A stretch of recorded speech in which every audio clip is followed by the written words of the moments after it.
Now there are three risks. You have to also do the risk categorization. There are generally three type of risk: high, medium, low. Generally, we recommend high: suspension of license or imprisonment or fine above a threshold. Say you decide above 1 lakh, it is risk is high. It is just a recommendatory figure. You can decide 5 lakh, you can decide 50,000.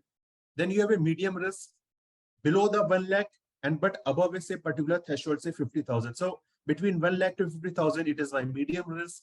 And then you can decide less than 50,000, it is my low risk. So figures are in your hand. You have to decide in consultation with your vendor.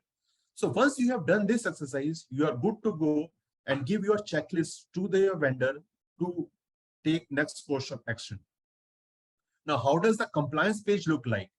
Many people who have a compliance tool, they are aware about this, but many people who are not, it gives you a general feature of the compliance. When you are compliance page, sorry, first of all, I should tell what is compliance page.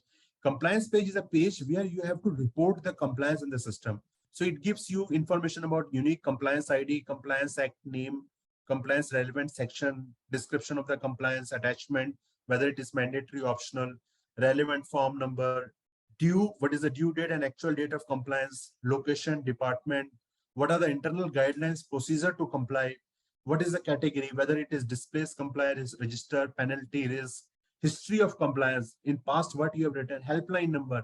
If you are finding it difficult, you can contact the vendor. What is your approval hierarchy, which I have explained you in the previous slides, and the remarks, comments. Same way, you have to see the dashboard also. So there is a difference between a compliance page and dashboard. Dashboard is generally the home page of your tool where you can find a various options, features. Like suppose you are a big company and you have a 3-4 listed companies or 3-4 operating companies. You want to implement the tool in all the companies. So the dashboard gives you a feature that from the drop-down list, select a company for which you want to submit the compliance or you want to review. So it has an option to select the company. What are your compliances due in the current one? To-do list. What are the options for the period?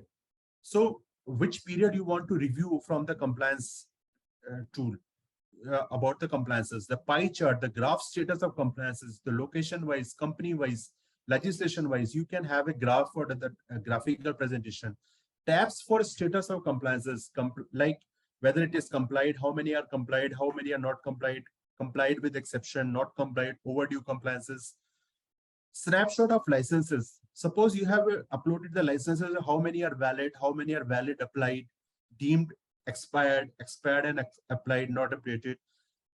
You can generate the reports from the dashboard, whether in the PDF or Excel, and you have a user manual to operate the system, search, contact us information.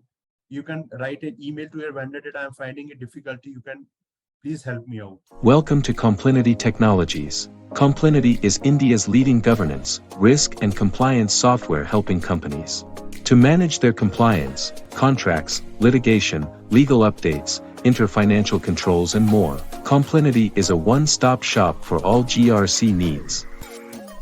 With our proprietary 12 GRC modules and real-time legal updates on 2,000+ laws and 24,000+ compliances.